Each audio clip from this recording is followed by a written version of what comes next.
거절하겠습니다. 한양의 가장 높은 권력자 앞에서 한 여인이 단호하게 말했습니다. 조선시대 한복판, 이 나라 임금의 오른팔이라 불리는 한진우 대감. 그가 직접 찾아와 제안한 군수 자리를 거절하는 사람이 있었습니다. 그것도 아무런 배경도 없는 이제 막 한양에 올라온 선비가. 대감의 얼굴이 일그러졌습니다.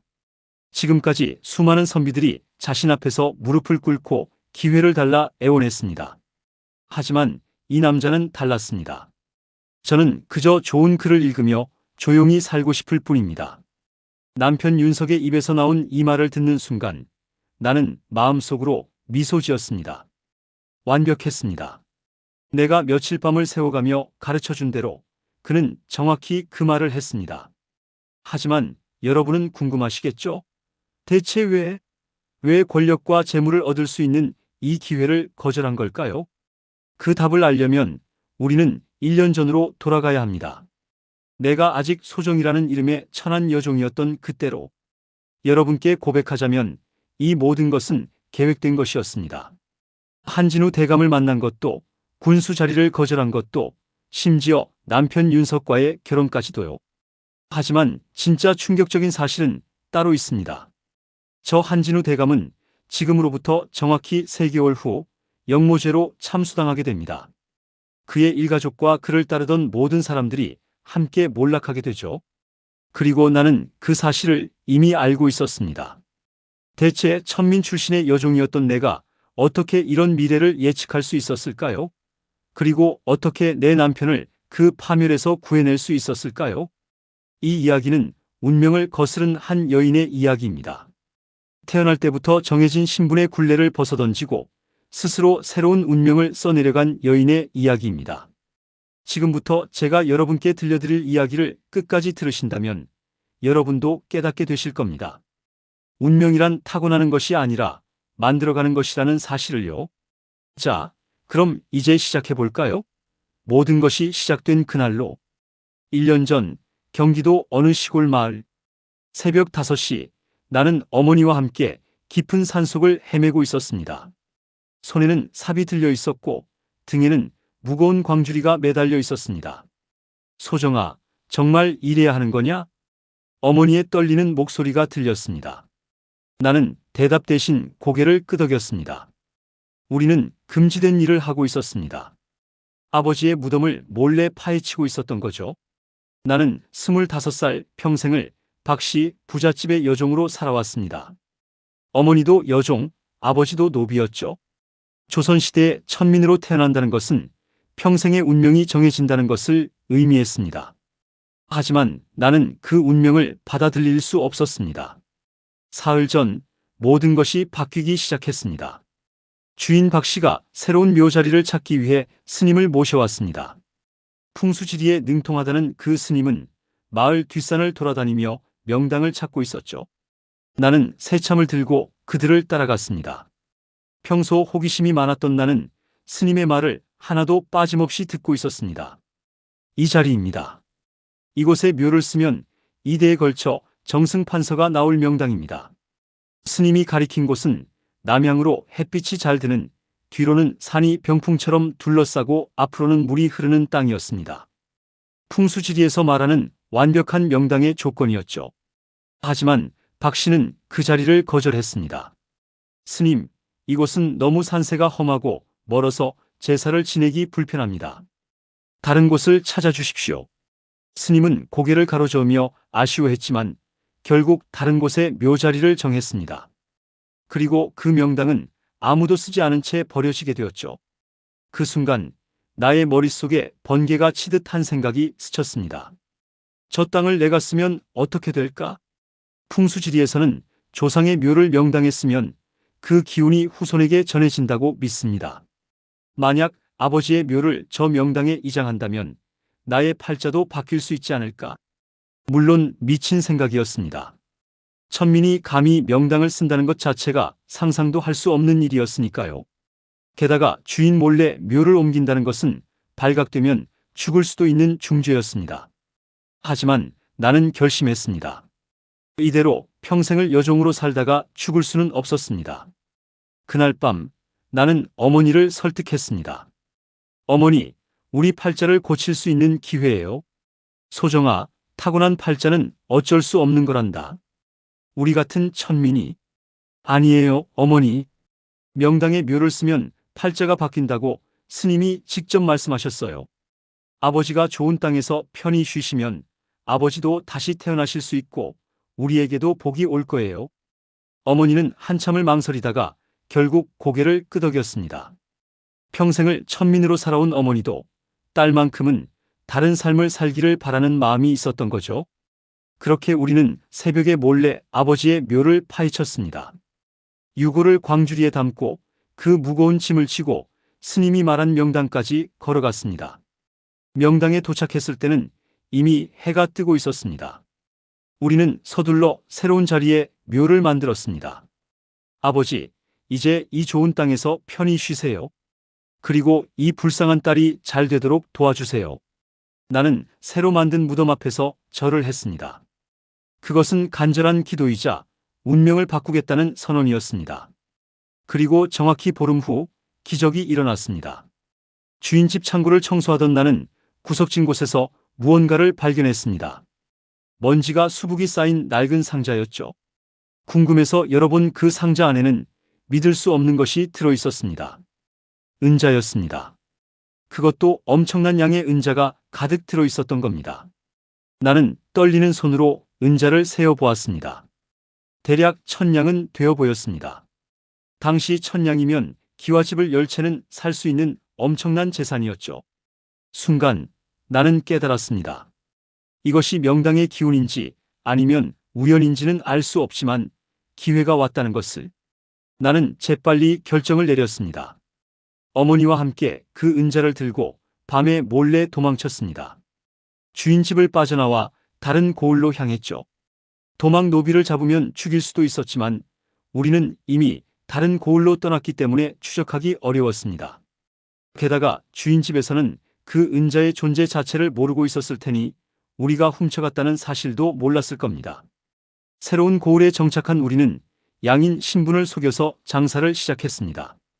은자 덕분에 우리는 작은 주막을 운영할 수 있었고 몇 달 만에 제법 이름난 주막 주인이 되었습니다. 하지만 나의 목표는 거기서 끝이 아니었습니다. 나는 더 큰 것을 원했습니다. 양반 부인이 되고 싶었습니다. 조선에서 신분을 바꾸는 것은 거의 불가능했습니다. 하지만 한 가지 방법이 있었죠. 바로 혼인이었습니다. 양반 남자와 결혼하면 나도 양반 부인이 될 수 있었습니다. 물론 쉬운 일은 아니었습니다. 양반 남자들이 천민 출신과 결혼하는 경우는 거의 없었으니까요. 하지만 나에게는 계획이 있었습니다. 주막이 안정되자 나는 본격적으로 움직이기 시작했습니다. 첫 번째로 찾아온 혼담은 부자 상인의 아들이었습니다.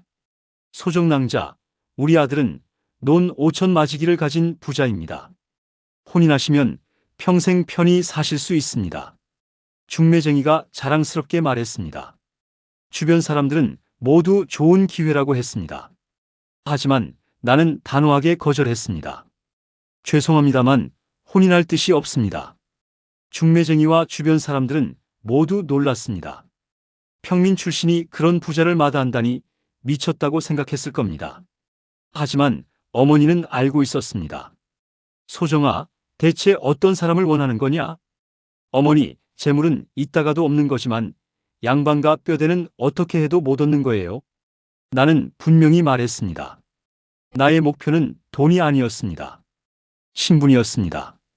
그리고 얼마 후 운명처럼 그 사람을 만났습니다. 윤석. 몰락한 양반가 출신의 30살 남자였습니다. 한때는 명문가의 자제였지만 집안이 몰락하면서 이제는 글이나 가르치며 근근히 살아가고 있었죠. 하지만 그에게는 내가 원하는 것이 있었습니다. 바로 양반이라는 신분이었습니다. 나는 어머니에게 말했습니다. 저 사람과 혼인하는 게 우리가 살 길이에요. 하지만 소정아, 저 사람은 가진 것도 없고 양반과 뼈대가 있잖아요. 그것만 있으면 돼요. 혼인은 빠르게 진행되었습니다. 윤석은 가난했기에 재산이 있는 나와의 혼인을 마다할 이유가 없었습니다. 그리고 나는 양반 부인이라는 신분을 얻을 수 있었죠. 혼인 후 나는 윤석에게 제안했습니다. 서방님, 우리 한양으로 가요. 한양? 거긴 왜? 서방님은 학식이 있으시잖아요. 한양에 가면 기회가 있을 거예요. 사실 한양으로 가야 하는 이유가 따로 있었습니다. 내가 노리는 것은 한양의 권력자들이었으니까요.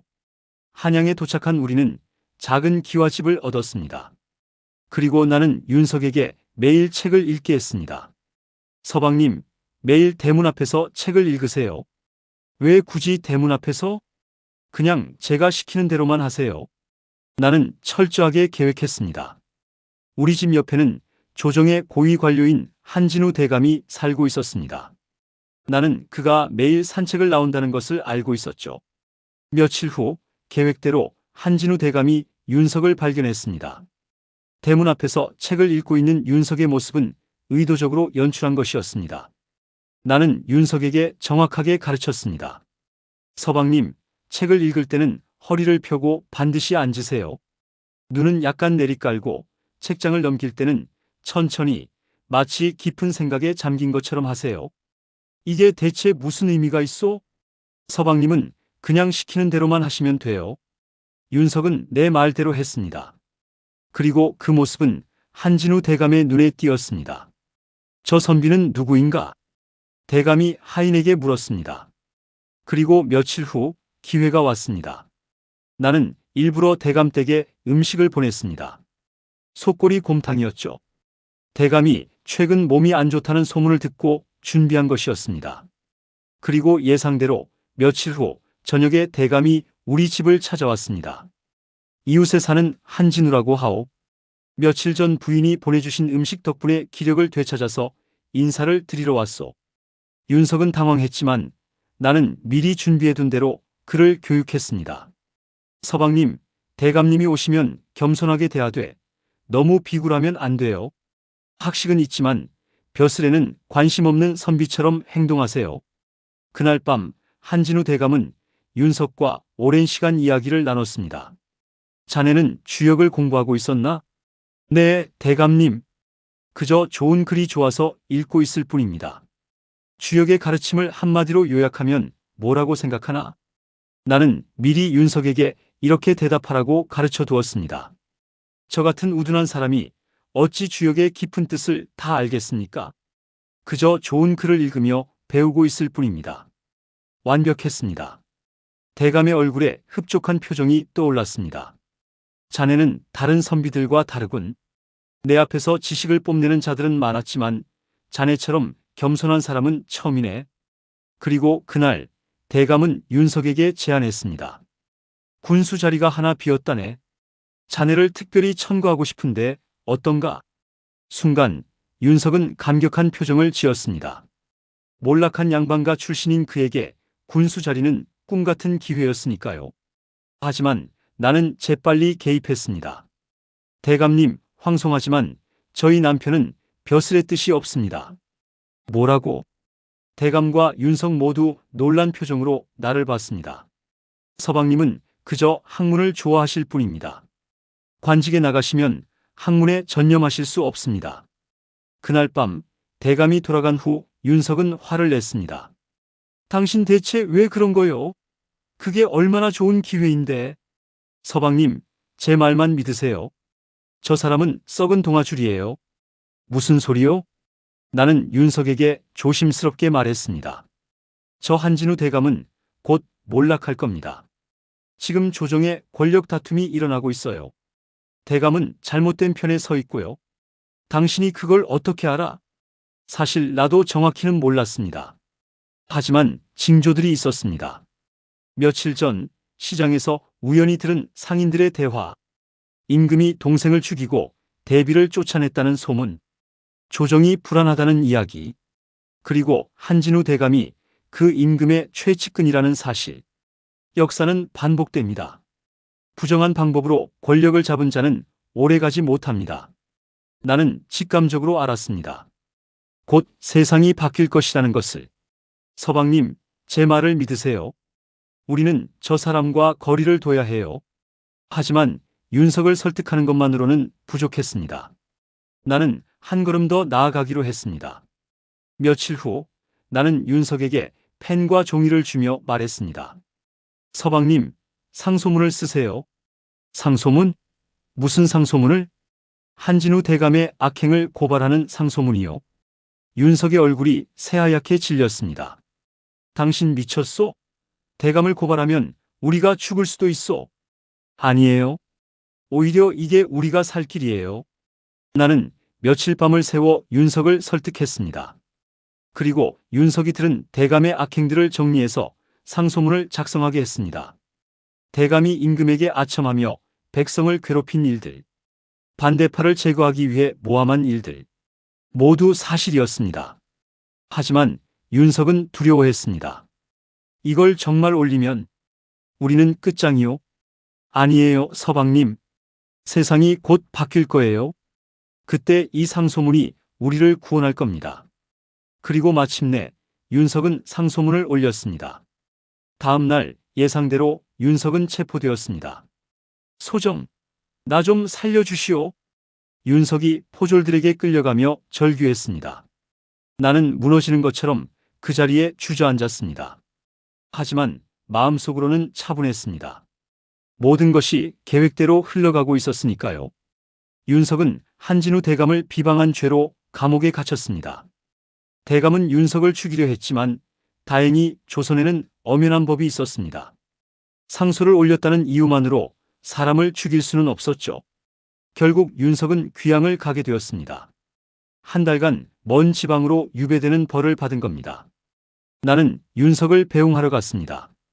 포졸들이 지켜보는 가운데 나는 윤석에게 다가갔습니다. 서방님, 제 말만 믿으세요. 한 달만 견디세요. 당신 때문에 내가 이 꼴이 됐소. 대체 무슨 생각으로? 윤석은 분노와 절망으로 가득한 눈으로 나를 봤습니다. 나는 그의 손을 꽉 잡았습니다. 서방님, 한 달 후면 세상이 바뀝니다. 그때까지만 버티세요. 무슨 헛소리를. 하지만 나는 확신이 있었습니다. 징조들이 점점 더 분명해지고 있었으니까요. 윤석이 떠난 후 나는 혼자가 되었습니다. 주변 사람들은 모두 수군거렸습니다. 저 여자가 남편을 그 지경으로 만들었다더라. 미친 것 아니야? 대감님을 건드리다니. 이제 그 집안은 끝났어. 어머니마저 두려워했습니다. 소정아, 우리 이제 어떻게 되는 거냐? 어머니, 조금만 더 기다려요. 하지만 기다림은 고통스러웠습니다. 윤석이 귀양 간 지 1주일, 2주일, 3주일이 지났습니다. 나는 매일 밤 잠을 이룰 수 없었습니다. 만약 내 판단이 틀렸다면? 만약 세상이 바뀌지 않는다면? 그렇게 불안한 나날이 계속되었습니다. 그리고 윤석이 귀양 간 지 28일째 되는 날, 한양 전체가 발칵 뒤집혔습니다. 반정이 일어난 겁니다. 새벽 왕궁에서 군사들이 움직였습니다. 임금의 동생이었던 대군이 군사를 일으켜 궁궐을 장악했습니다. 부정한 방법으로 왕위에 오른 임금은 폐위되었고 새로운 임금이 즉위했습니다. 그리고 가장 먼저 처형된 사람은 바로 한진우 대감이었습니다. 역적 한진우는 선왕을 속이고 충신을 모함하여 나라를 어지럽혔으니 삼족을 멸하라. 새 임금의 명령이었습니다. 한진우 대감과 그의 일가족 그리고 그를 따르던 모든 관료들이 처형되거나 귀양을 갔습니다. 만약 윤석이 그때 대감의 제안을 받아들여 군수가 되었다면 우리도 함께 몰락했을 겁니다. 나는 그 소식을 듣고 무릎이 풀려 주저앉았습니다. 두려움 때문이 아니었습니다. 안도감 때문이었죠.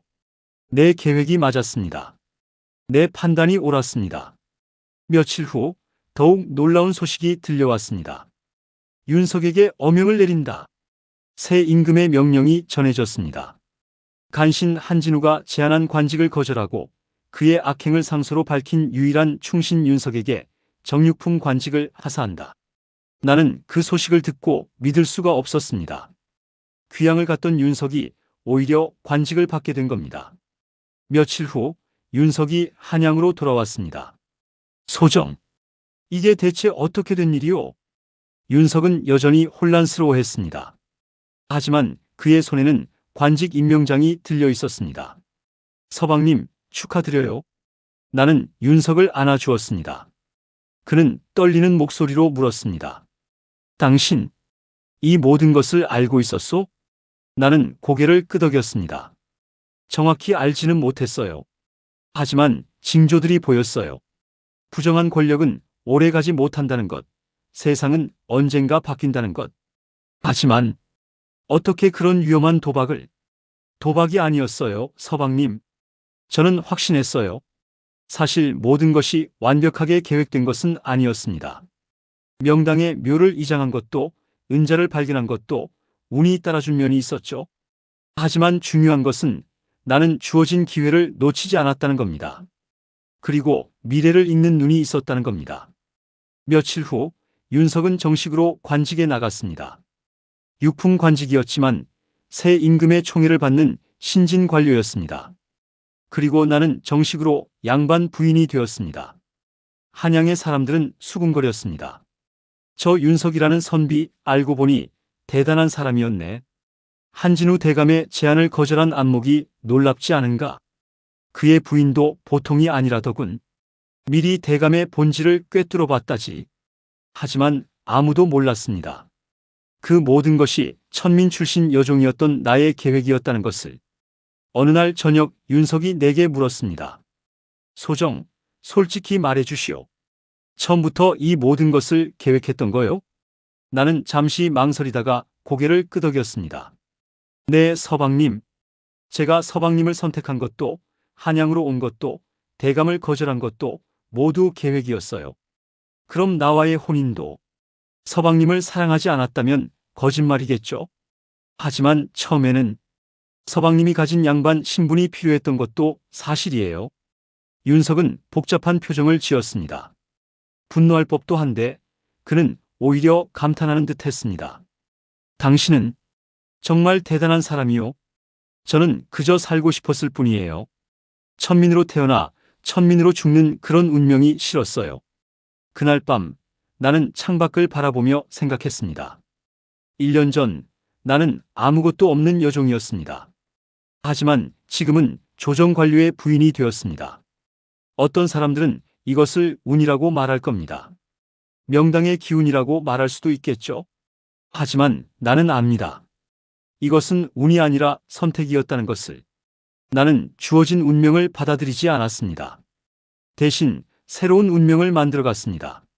명당을 찾아낸 것도, 은자를 발견한 것도, 올바른 남편을 선택한 것도, 권력자를 거절한 것도 모두 나의 선택이었습니다. 그리고 가장 중요한 것은 나는 미래를 읽는 법을 알았다는 겁니다. 세상이 어떻게 돌아가는지, 부정한 권력은 어떻게 무너지는지, 진짜 가치가 무엇인지, 그것을 아는 순간 운명은 더 이상 피할 수 없는 것이 아니라 만들어가는 것이 되었습니다. 몇 년 후 윤석은 더 높은 관직에 올랐습니다. 우리는 한양에서 가장 존경받는 양반가 중 하나가 되었죠. 그리고 나는 때때로 생각합니다. 만약 그날 밤 명당에 아버지의 묘를 이장하지 않았다면, 만약 은자를 발견하고도 두려워서 도망치지 않았다면, 만약 부자 신랑감을 선택하고 윤석을 만나지 않았다면, 만약 한진우 대감의 제안을 받아들였다면 내 인생은 완전히 달랐을 겁니다. 하지만 나는 그 순간순간 용기를 냈습니다. 위험을 감수했습니다. 그리고 내 직감을 믿었습니다. 그것이 바로 운명을 바꾸는 방법이었습니다. 여러분, 이 이야기를 들으시면서 무엇을 느끼셨나요? 어떤 분들은 이렇게 말할지도 모릅니다. 그건 운이 좋았던 거야. 명당을 발견한 것도, 은자를 찾은 것도 운이잖아. 맞습니다. 운도 있었습니다. 하지만 생각해 보세요. 얼마나 많은 사람들이 기회가 와도 두려워서 잡지 못할까요? 얼마나 많은 사람들이 주어진 운명에 순응하며 살아갈까요? 소정은 달랐습니다. 그녀는 기회를 만들었고 기회가 왔을 때 놓치지 않았습니다. 그리고 가장 중요한 것은 그녀는 미래를 읽을 줄 알았다는 겁니다. 세상이 어떻게 돌아가는지, 권력이 어떻게 무너지는지, 진짜 가치가 무엇인지. 여러분의 인생에도 소정의 순간이 올 겁니다. 운명을 바꿀 수 있는 선택의 순간이 반드시 찾아옵니다. 그때 여러분은 어떤 선택을 하시겠습니까? 주어진 운명에 순응하시겠습니까? 아니면 소정처럼 용기를 내어 새로운 운명을 만들어 가시겠습니까? 댓글로 여러분의 생각을 들려주세요. 그리고 만약 이 이야기가 여러분에게 용기를 주었다면 좋아요와 구독 부탁드립니다. 다음 이야기에서 또 만나요.